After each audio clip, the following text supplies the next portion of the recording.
Hi everybody, welcome to the 14th video of the video distance program, and we're doing the second part of the video that started on May 8th, and we're in Unit 4 on page 51. Unit 4 on page 51, it's Lesson D, okay? And we just read the article about garlic and chamomile. And what we're going to do now is go to the 3B lesson where it says build your vocabulary. And we're going to talk about word families. Word families.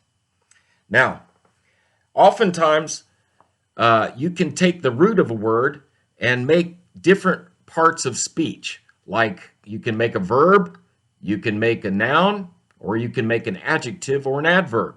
So all of these different parts of speech form a word family if they use the root of the word.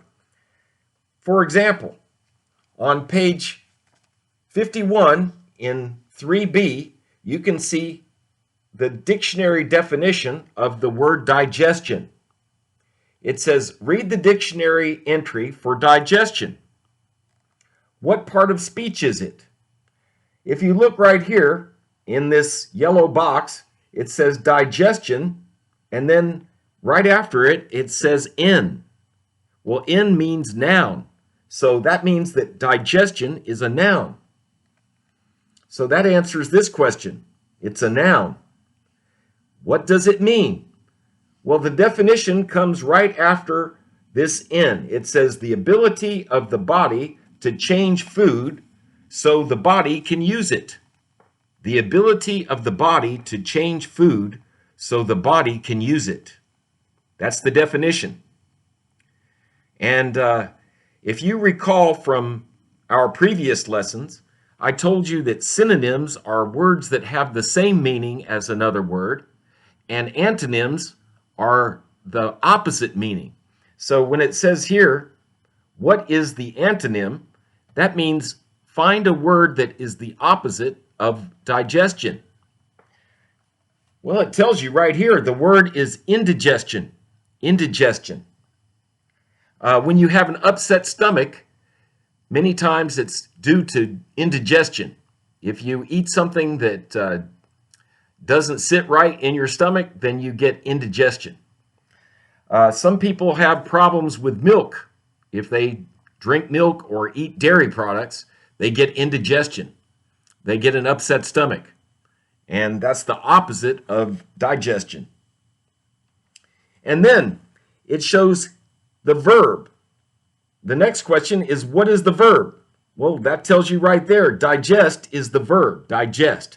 So when your body digests the food that you eat, it processes the food, and then your body can use it. Then finally it says, what is the adjective? So if you look at the last word in the dictionary entry, you can see that digestive is the adjective. It says ADJ, which means adjective. So N means noun, V means verb, and ADJ is adjective. So you can see that these words form the word family. And also it tells you the antonym is indigestion. So the noun is digestion, the verb is digest, and the adjective is digestive. So in part 2, it says use a dictionary, fill in the chart with the missing forms. So you'll need to look up the word in the dictionary to see if you can form the missing forms that you need to enter into lesson 2. So it shows digestion is the noun, then verb would be digest, and adjective is digestive. And you can get that from the dictionary entry right here.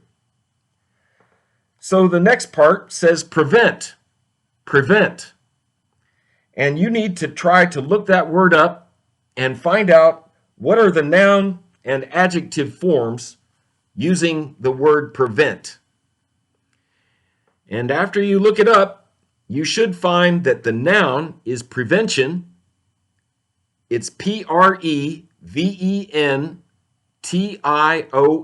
prevention. And the adjective is preventable, preventable. I'll write those on the board right here so that you can see them.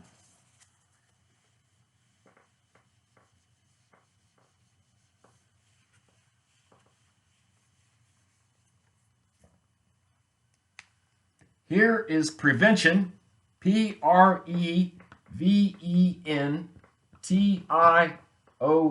That's prevention. And preventable is Preventable.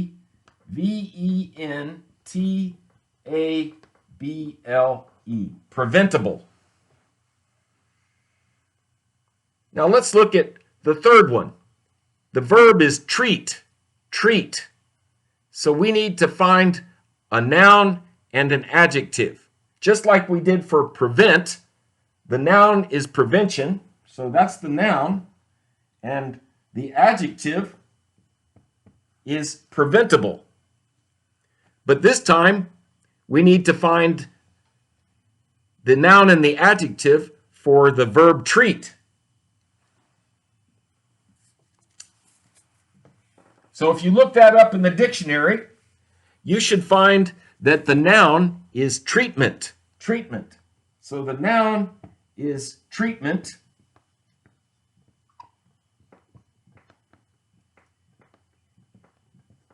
Treatment. And the adjective is treatable. Treatable.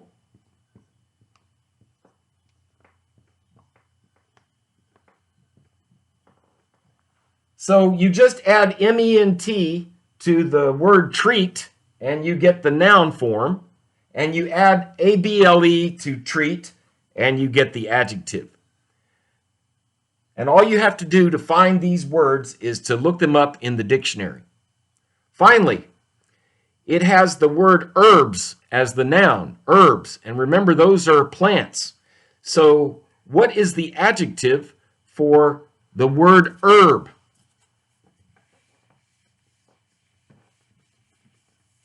The adjective is herbal. The adjective is herbal.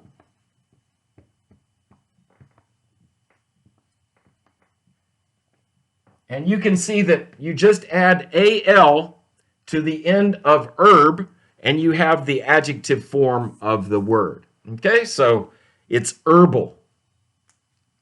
Now let's do part 3. It says complete the sentences. Write the correct form of the word from exercise B2. So you need to write a word that fits the blank. It needs to be either a noun, a verb, or an adjective. So you need to write it in the correct form. A says, you shouldn't swim right after you eat. You should wait to blank your food. Well, to indicates that we have an infinitive, so we need a verb, and the verb would be digest. So the book answers the word digest. It fills the word digest in the blank. Next, part B. Chamomile, basil, oregano, and thyme are examples of blank. Now that means we need a noun. Examples of something is a noun. So the blank should be a noun. Let's look at the word that goes in the blank. Well, these are all plants. So the word that we need is herbs. Herbs. So the answer to B is herbs. Part C says some people drink orange juice to blank a cold. We need an infinitive, so that's a verb. And what do you need to do? They don't want to get sick, so you need to prevent a cold. The people don't want to get sick, so they drink orange juice to prevent a cold. Orange juice is a good source of vitamin C, so that can help prevent a cold. Vitamin C is good to prevent colds. Part D says a hot bath is a good blank for sore muscles? A good blank. What is something that you could use to help your muscles feel better? Well, that would be a treatment. A treatment helps improve how your body feels. So that's a treatment for sore muscles, would be the word you need in the last blank, part D, treatment. And it would need to be a noun. So the answer for B is herbs, the answer for C is prevent, and the answer for D is treatment. Now I would like for you to listen to these questions and think about how you would answer them. What do you do to prevent a sore throat?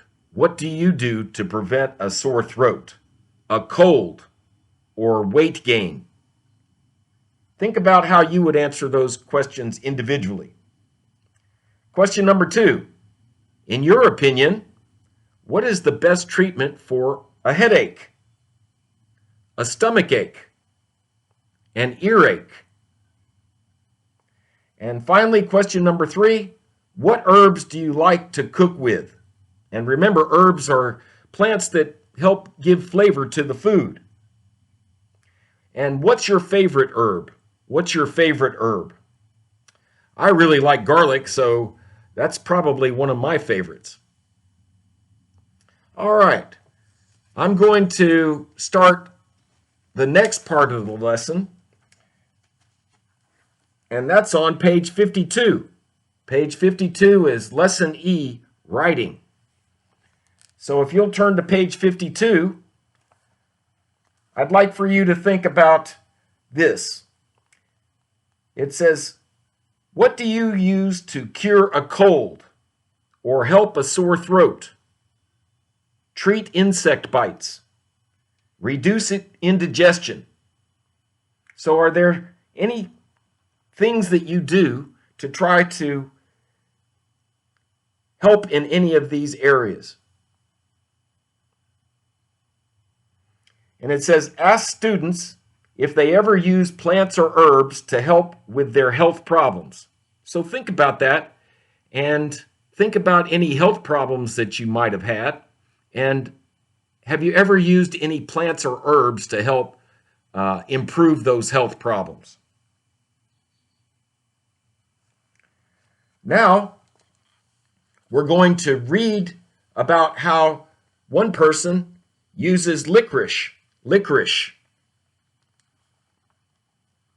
So look at the middle paragraph right here, part B. It says, read the paragraph. I'm going to read this to you so you can follow after me. Licorice is a popular herb in my native country, Greece. The plant has feathery leaves and purple flowers. It tastes sweet. My mother used to use licorice to make a medicine for my father's arthritis. Mother grew the licorice plant in our backyard. She used to cut the licorice roots into pieces and put them inside a warm, wet cloth. Then she put the cloth on my grandmother's shoulders and knees. The licorice helped with the pain. Today, I use licorice when I have sore muscles. Arthritis is a problem that many people have when they get older. It causes swelling in your knuckles and sometimes in your joints. And it can be very painful for many people. So this person used licorice to help with her grandmother's arthritis. If you look in the little box right below the paragraph, this tells you, it says the first sentence of a paragraph is called the topic sentence. We've talked about that before. It usually tells what the whole paragraph is about. And then the remaining sentences in the paragraph are called supporting sentences, and they give facts and details about the topic, which is the first sentence. It names the topic and gives basic information about it. So in this paragraph, the first sentence is the topic sentence. It says, licorice, which is the topic, is a popular herb in my native country, Greece. And that gives some basic information about licorice, which is the popular herb.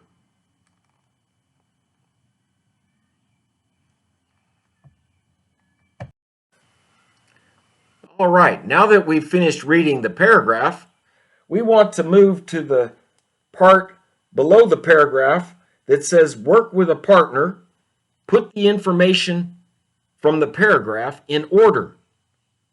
And that means we have to show what comes first, second, third, and fourth, and so on. When you put things in order, they can be put in order of time, which means chronological order, or they can be put in sequential order, like what happens first, second, and third. So what we're going to do now is look at the different sentences in the paragraph and see if we can determine the order.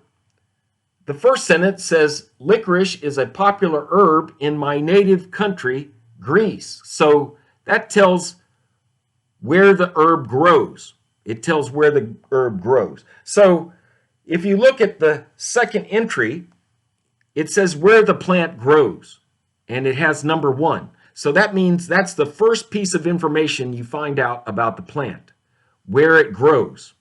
So you put a number 1 by where the plant grows.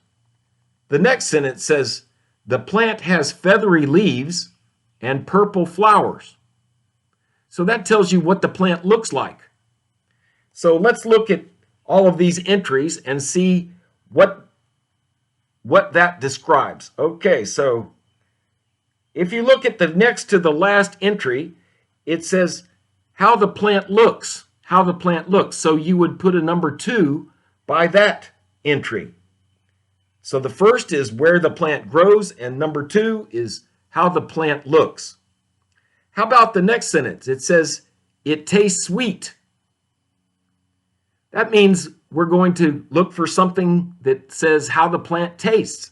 And sure enough, that's the fourth line down. The fourth line down says how the plant tastes. So that's the third piece of information that we have so far. So we would put a 3 by how the plant tastes. Next, it says my mother used to use licorice to make a medicine for my grandmother's arthritis. Well, that tells how the writer used the plant. So all you need to do is look for an entry that says how the writer used the plant. Because she says, my mother used to use licorice to make medicine for my grandmother. So the writer's mother used to use licorice to make medicine for my grandmother's arthritis. So if you look at the first entry here, it says how the writer's mother used the plant. So this is how she used it to make medicine for her grandmother's arthritis. So you would put a 4 by that first entry where it says how the writer's mother used the plant. Number 5. Let's see. She used to cut the licorice roots into pieces and put them inside a warm, wet cloth. Okay, so that tells how she used the licorice. And then it says, then she put the cloth on my grandmother's shoulders and knees, which again tells how she used it. And then it says, licorice helped with the pain. Licorice helped with the pain. So there we go. That tells you number 5 is how the plant helped. How the plant helped because it helped with the pain. So you'd put a 5 by how the plant helped. Then it says, today I use licorice when I have sore muscles. So that would be the last entry, how the writer uses the plant today. Because In the last sentence, it says, today I use licorice when I have sore muscles. So the order I'll read from the beginning to the end is 4, 1, 5, 3, 2, 6. And I hope that that was helpful, and I look forward to seeing you in the next video. Have a great day.